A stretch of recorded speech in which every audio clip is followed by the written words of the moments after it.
अगला सवाल है फिर कि जो है चेम्सफोर्ड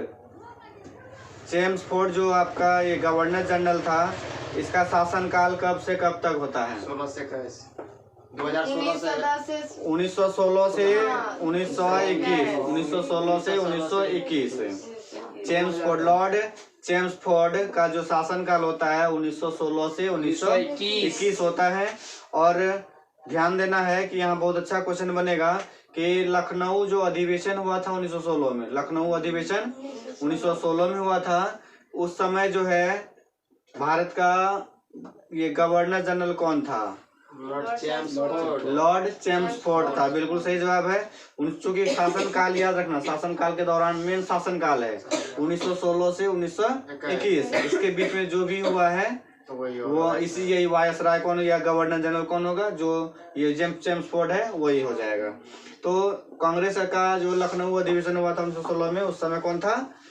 लॉर्ड चेम्सफोर्ड था। और इसके बाद कांग्रेस का एकीकरण हुआ था, क्योंकि कांग्रेस का एकीकरण हुआ था। एकीकरण मतलब दोनों मिल गया था ना, तो दोनों में फूट कब पड़ा था? फूट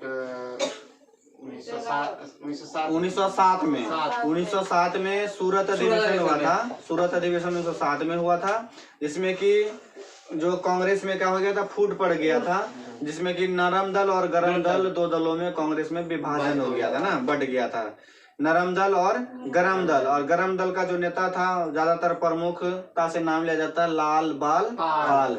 लाल से क्या? लाला बाल से पाल से बिपिन चंद्र पाल, ये गरम दल का नेता था।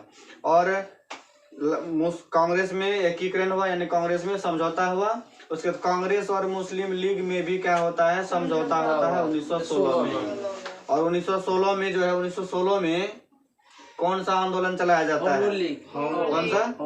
होम रूल लीग चलाया जाता है। बहुत अच्छा सवाल। होम रूल लीग 1916 में चलाया जाता है। ये कौन चलाता है? मोतीलाल नेहरू, चित्तरंजन दास। कौन चलाता है? एनी बेसेंट और बाल गंगाधर तिलक। कौन चलाता है? एनी बेसेंट और बाल गंगाधर तिलक चलाता है होम रूल आंदोलन, होम रूल लीग आंदोलन चलाता है। बाल गंगाधर तिलक यहाँ पूना में चलाता है। बाल गंगाधर तिलक पुणे में, और एनी बेसेंट जो है मद्रास में चलाता है होम रूल लीग। इसके बाद अगला सवाल फिर बनेगा, पूना में महिला विश्वविद्यालय की स्थापना कब हुई थी?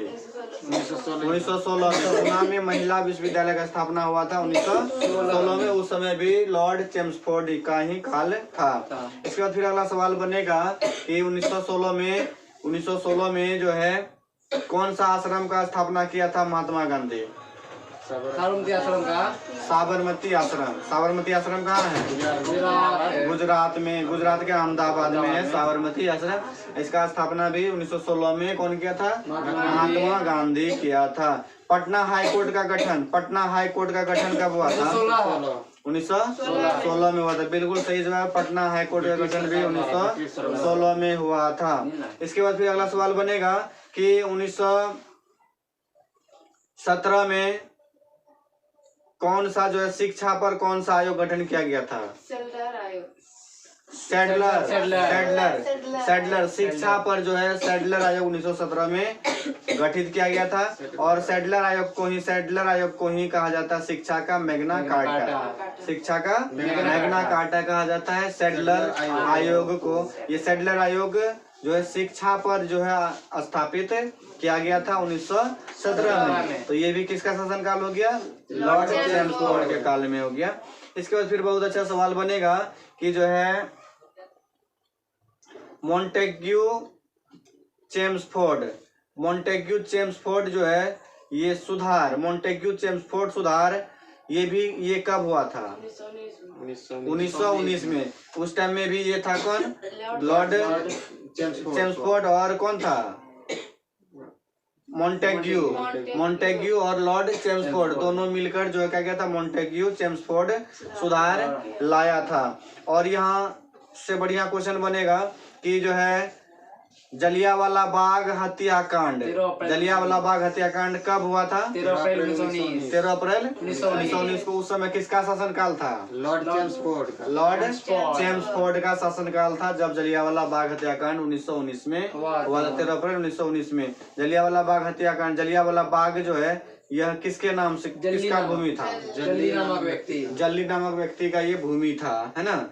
और ये जलियांवाला बाग हत्याकांड कहाँ हुआ था? अमृतसर, पंजाब के अमृतसर में हुआ था। पंजाब के अमृतसर में हुआ था जलियांवाला बाग हत्याकांड। इसके बाद अगला सवाल और बनेगा यहाँ से कि जो है रॉलेट एक्ट, जिसे काला कानून के नाम से जाना जाता है, रॉलेट एक्ट जो है ये कब पारित हुआ? 1919 में। 1919 में हुआ। उस समय शासनकाल किसका था? लॉर्ड चेम्सफोर्ड का था। किसका था? लॉर्ड चेम्सफोर्ड का शासनकाल था उस समय।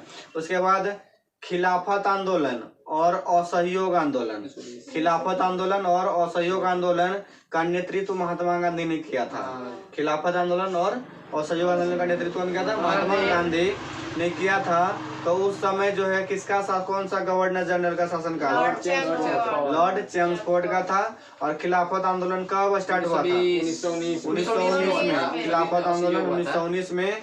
और 1920 में कौन सा आंदोलन? असहयोग आंदोलन हुआ था, जिसका नेतृत्व कौन कर रहा था? महात्मा गांधी ने कर रहा था। महात्मा गांधी कर रहा था। इसके बाद अगला सवाल फिर है कि जो 1920 1916 से 1921 तक इसका कार्यकाल है चेम्सफोर्ड का। इसके बाद फिर अगला सवाल बनेगा कि भारतीय कम्युनिस्ट पार्टी का गठन कौन किया था? कौन किया था? M.N. राय ने किया था। बिल्कुल सही जवाब है M.N. राय, यानी मानवेंद्र नाथ राय। मानवेंद्र नाथ राय जो है क्या किया था? ये भारतीय कम्युनिस्ट पार्टी का गठन किया था। और ये कब किया था? 1921 में। लेकिन यहाँ 20 दिया, लेकिन 21 में। 1921 में जो है मानवेंद्र नाथ जो है राय क्या किया था? भारतीय कम्युनिस्ट पार्टी का गठन किया था। इसके बाद फिर अगला सवाल है कि जो है मोपला विद्रोह जो है किसके शासनकाल में हुआ था? Lord reading. अब रीडिंग का काल हो गया, चेम्सफोर्ड का काल समाप्त हुआ। इसके बाद आता है रीडिंग, है ना। रीडिंग का काल, लॉर्ड रीडिंग।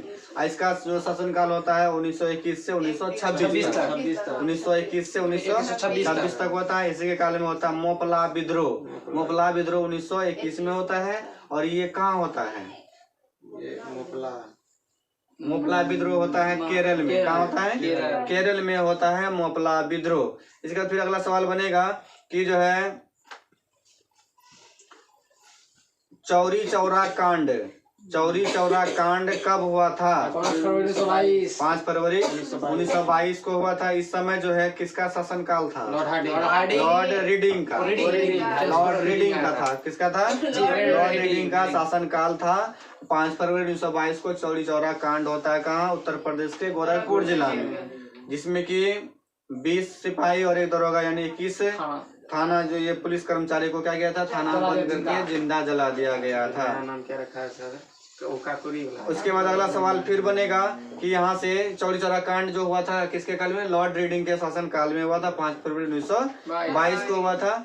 और यही घटना से दुखित होकर गांधी जी क्या किया था? असहयोग आंदोलन को वापस ले लिया था। तो असहयोग आंदोलन को वापस कब लिया था? 12 फरवरी 1922। 12 फरवरी 1922 को वापस ले लिया था। ये भी काल था किसका? रीडिंग का ही काल था।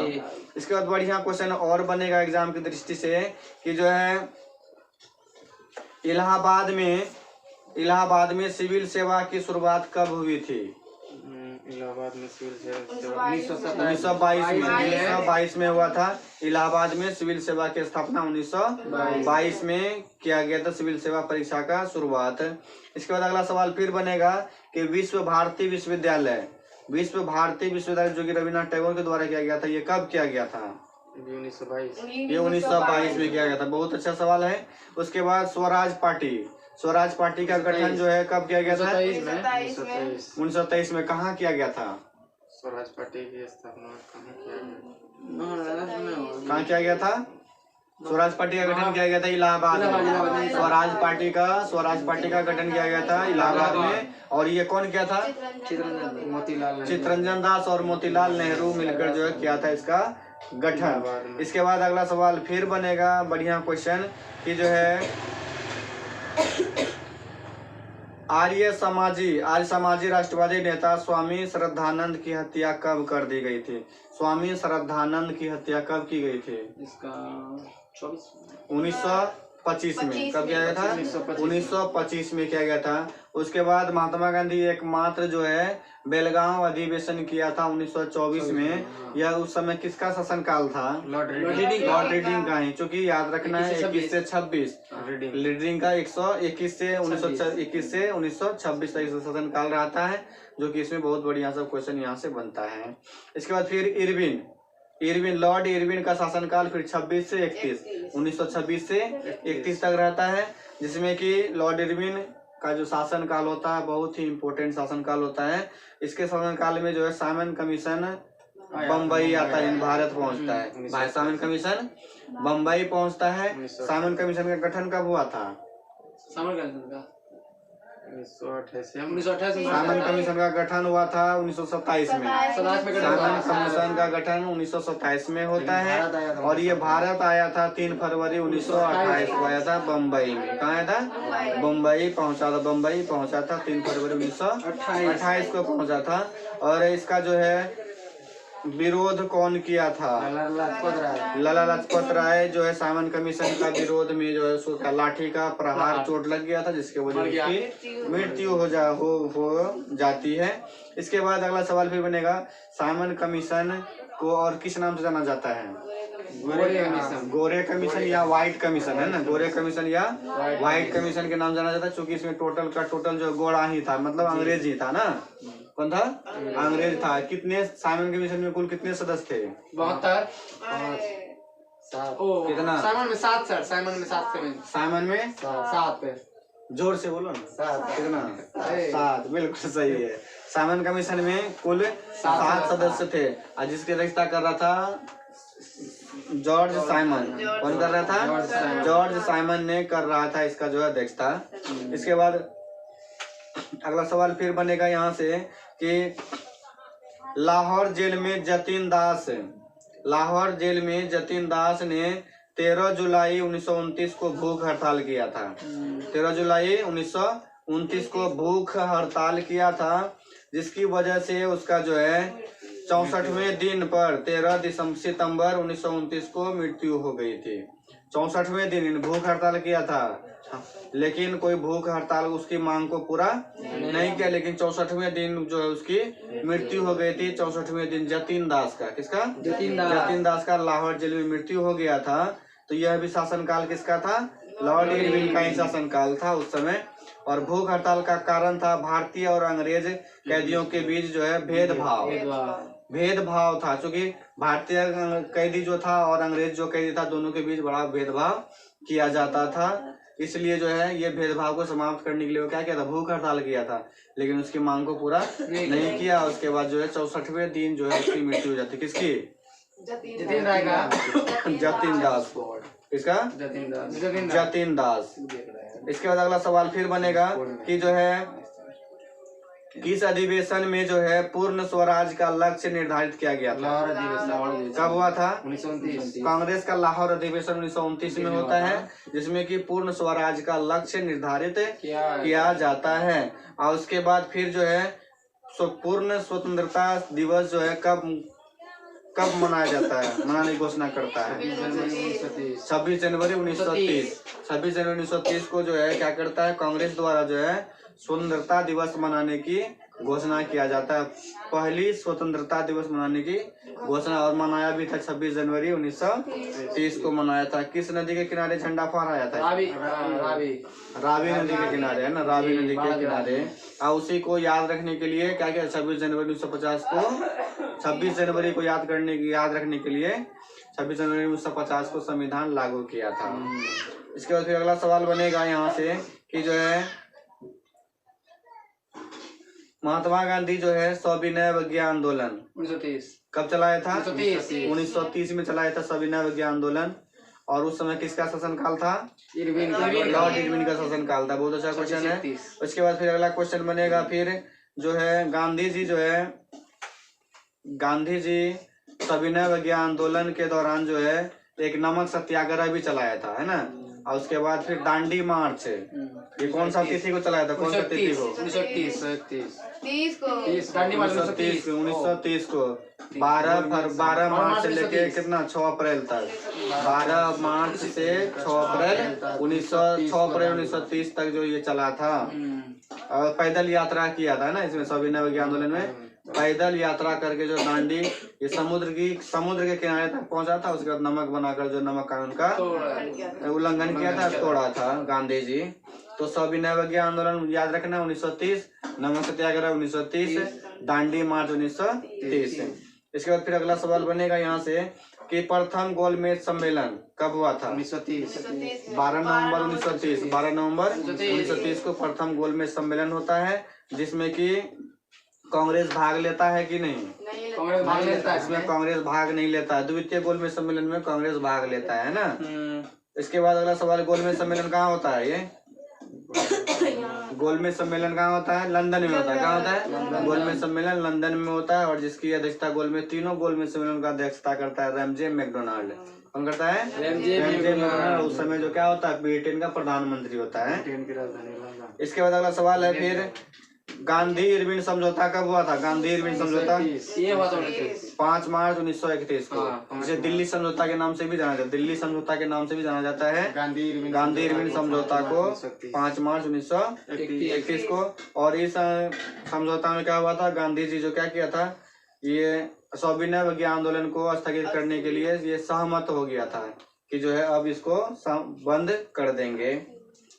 इसके बाद फिर अगला सवाल बनेगा कि जो है वायसराय भवन, राष्ट्रपति भवन का पहला नाम क्या था? वायसराय भवन। राष्ट्रपति भवन अभी बोलते हैं ना, पहले इसका नाम था वायसराय भवन। इसमें पहले जो है रहने वाला कौन था? Lord Irwin. लॉर्ड इरविन ही जो है पहले क्या वायसराय भवन में, राजधानी राष्ट्रपति भवन में रहा था। इसके बाद अगला सवाल फिर बनेगा कि जो है इस भवन का उद्घाटन कब किया गया था? 1931 में उद्घाटन किया गया था। और इस भवन का वास्तुकार कौन था? राष्ट्रपति भवन का वास्तुकार यानी वायसराय भवन का एडवर्ड लुटियंस और हर्बर्ट बेकर। एडविन लुटियंस और हर्बर्ट बेकर था इसका वास्तुकार। जो राष्ट्रपति वायसराय भवन या जिसको कहेंगे राष्ट्रपति भवन, इसमें बैठने वाला पहला था कौन? लॉर्ड इरविन था।